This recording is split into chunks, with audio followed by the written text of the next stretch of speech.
Thank you, friend. Shabbat Shalom. Greetings to you all. Always great to see you. Always fantastic. Now, this week I am on the road, as you can probably tell by looking around. And I'm having a great week, and I hope you're all having a great week, and that you're enjoying your journeys throughout life.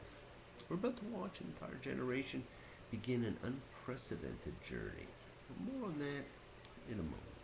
Now, I received a lot of comments from people who did not like the feeling of conditionality being placed on the people by God. So they did take a look at things a little bit differently, and they saw that even in sacred writings like the Torah, there are very confusing things. Perhaps some political, and perhaps some even ego driven. Now, like the great Mickey Newbury song said, I tripped on a cloud, fell 8 miles high, I tore my mind on a jagged sky. I just dropped in to see what condition my condition is in. Friends, we are simply used to living and loving conditionally. And it takes great effort to change, but as Yoda would say, change you will. Now, May 24th this year, which is both Bob Dylan's and Archibald Gelman's birthdays, marks the festival of Shavuot, 7, taking place 7 weeks after Passover, and therefore called the Festival of Weeks, and one of the 3 gathering festivals called for in the Torah, and it represents the day that God gave the Torah to the people. Now, the Torah does not tell us that. The Torah simply tells us it is one of the 3 gathering festivals. The Torah exegesis tells us what it represented.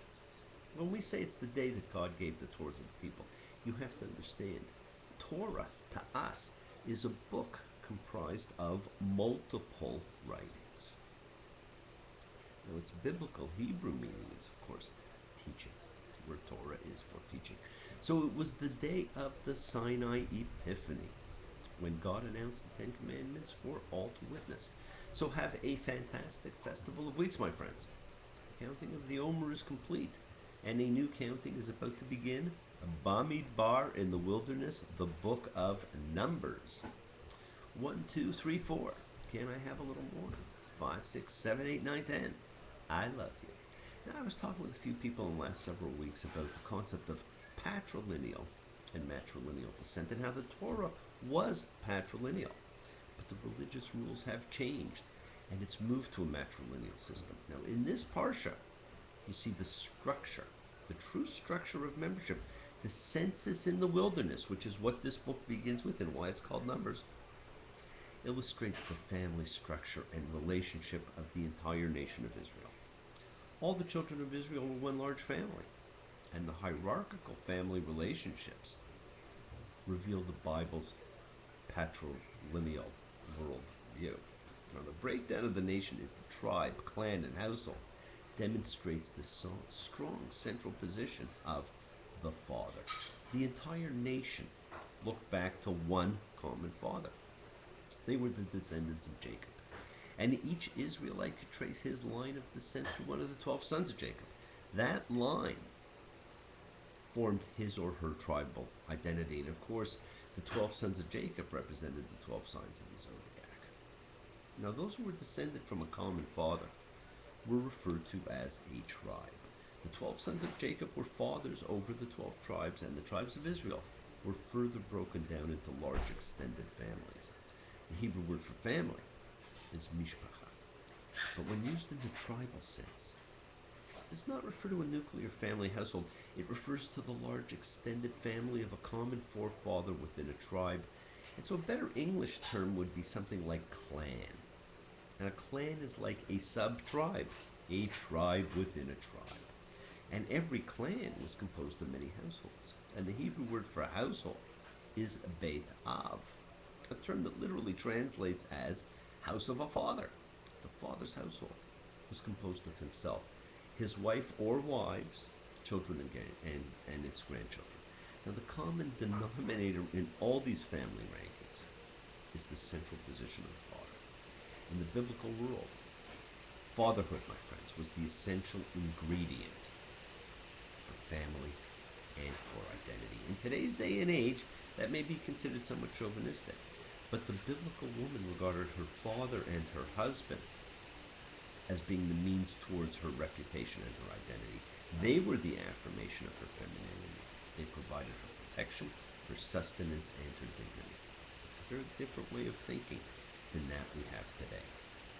And of course, in the past, we've talked about the differences, between biblical times and modern times, and we've talked about the difference in the naming conventions and how they're extremely different between the English and the Hebrew. The English from a theme, and the Hebrew from an early word, usually in the first or second sentence of the parsha. And this book is a perfect example of the difference in the naming convention. It opens with a census, and therefore it is the book of Numbers, but it is really the wilderness story of the Torah, and that is a better name. You know my name. Ba-ba-ba-ba-ba. Look up the number. Friends, we are about to read about the most unique generation in history. They were the witnesses to the Epiphany, and they would see and be the recipients of the daily miracles of God for the next 40 years. The first 10 chapters are, by scholarly consensus, the work of priestly writers, and in a certain sense it constitutes a continuation of Leviticus.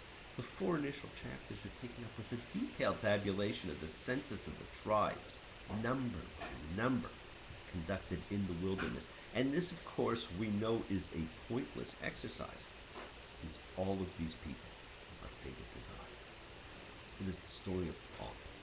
And when you read this early section, you know who is emphasized. And when the tabernacle travels, the Levites shall take it down. And when the tabernacle camps, the Levites shall set it up. And an outsider who comes close shall be put to death. And the Levites shall camp around the tabernacle of the testimony, so there will not be a rage on the congregation of the children of Israel. And the Levites shall keep the charge of the tabernacle of the testimony. The Levites are to form a protective barrier and to prevent anyone from violating the tabernacle, its equipment, or its functions. The Levites are cast as a kind of elite corps, a praetorian guard, guarding the sanctuary. And friends, even they have a hierarchy. Only the consecrated Aaronite priests, not all the Levites, may touch or behold the sacred objects. Now, the priestly writer's enthusiasm for pageantry is manifested in this great initial roll call of the tribes, which is picked up in the review of the order of their march through the wilderness and in the elaborately repetitive rehearsal of the gifts of the 12 chieftains.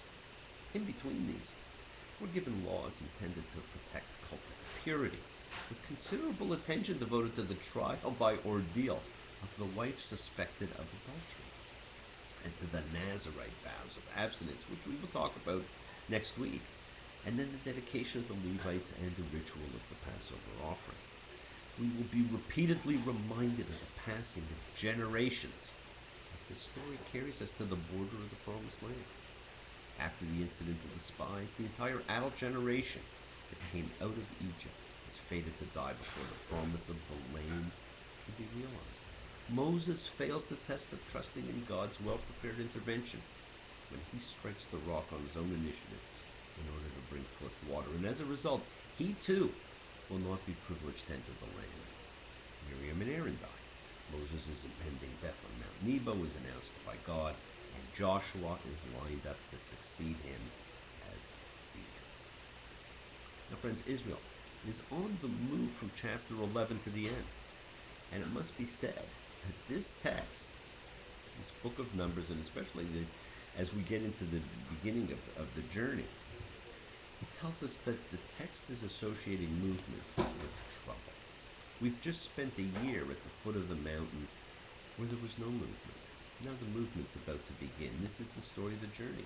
And after the initial choreographed procession, each of the tribes arrayed in orderly fashion around its own banner, we get repeated representations of a motley crew of malcontents. The Hebrew derogatory, asufsuf, meaning riffraff, is aptly invoked to characterize them. It is a mob, churning with complaints and frustrated desires, fidgety under Moses' leadership, fed up with the hardships of life in the wilderness, and nostalgic for the material comforts of life in Egypt.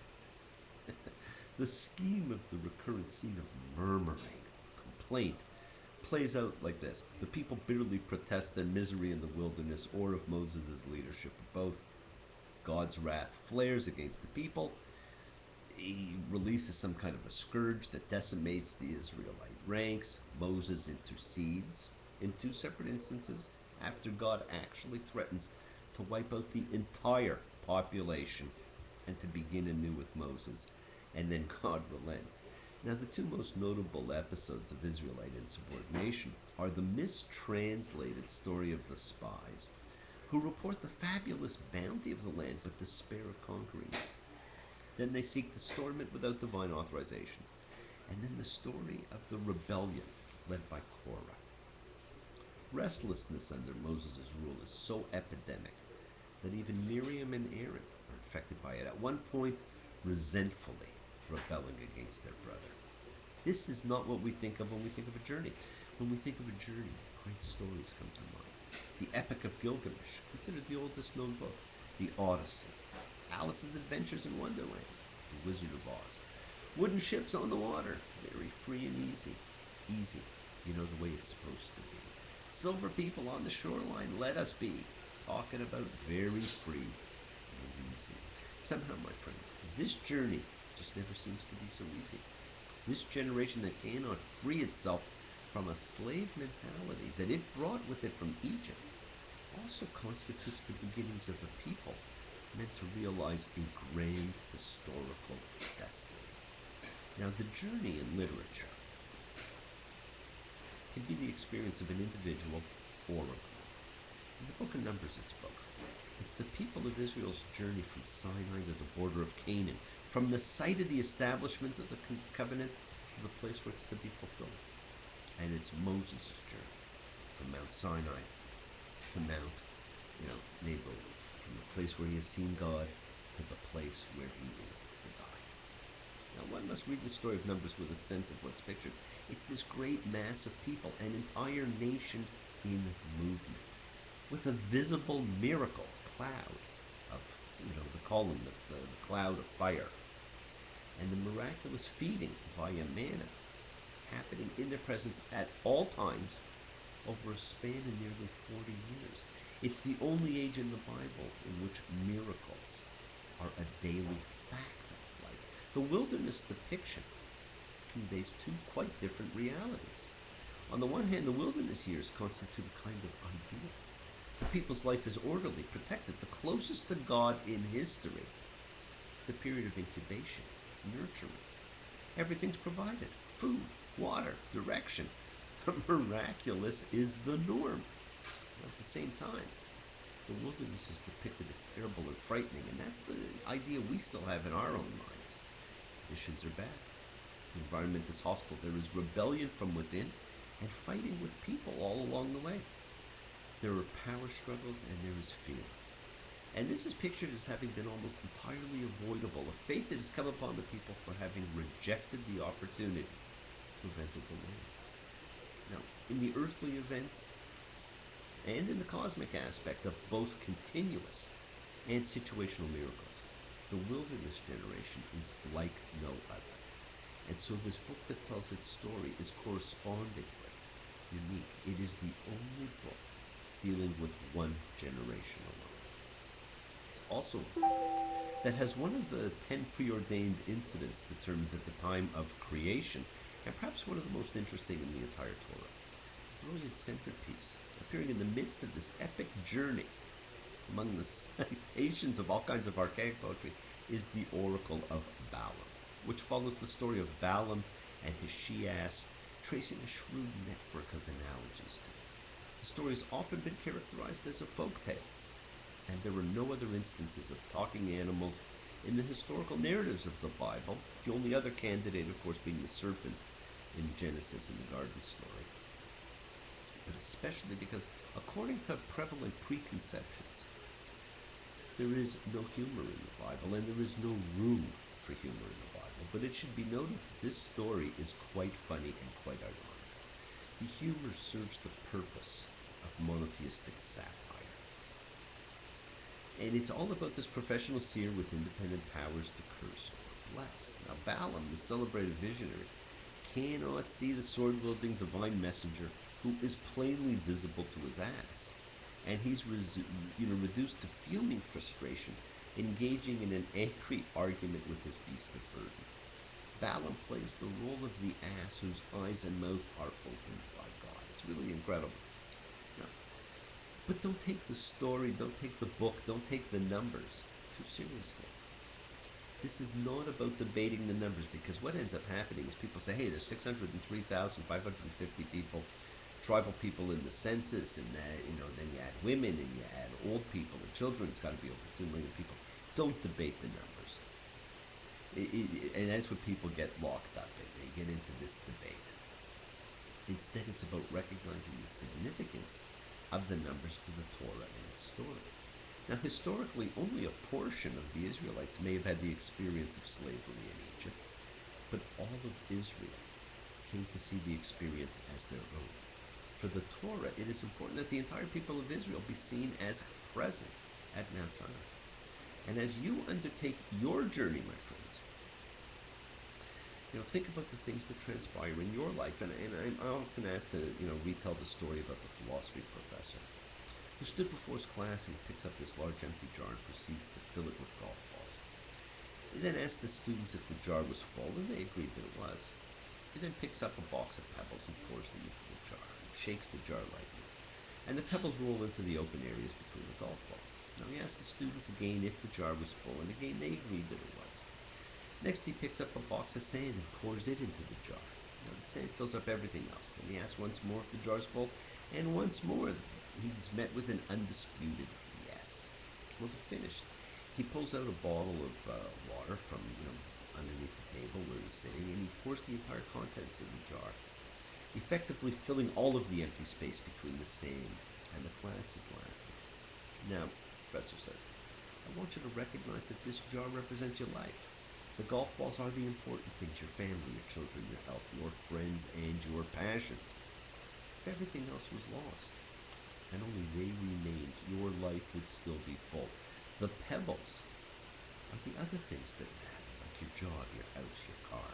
The sand is everything else, the small stuff. Now, if you put the sand into the jar first, there is no room for the pebbles or the golf balls. The same goes for life. If you spend all your time and energy on the small stuff, you will never have room for the things that are important to you. And we have to learn from these things, friends. Pay attention to the things that are critical to your happiness. Spend time with your children. Spend time with your parents. Visit your grandparents. Take your spouse out to dinner. Celebrate your passion. There will always be time to clean the house and mow the lawn. Take care of the golf balls first, the things that really matter. Set your priorities. The rest is just sand. And the fury of the moment. I can see the master's hand in every leaf that trembles, in every grain of sand. Now, when one of the students asked about the drink, the professor smiled and said, the drink just shows that no matter how full your life may seem, there's always room for a drink with a friend. The world is sacred, and so is everything in it, and so is your journey through life, my friends. Express your gratitude. Light a candle, make a wish, celebrate your life and the lives of those you love. Live free, be free, and honor your freedom. Be well, be happy, and be blessed. Share and honor the light, and all who live in the light, and continue to shine. Continue to send everybody you know goodwill and love. Pray for peace, for freedom for everyone, and then to terror and hatred. 1, 2, 3, 4, 5, 6, 7. All good children go to heaven. And remember, friends, we are a community.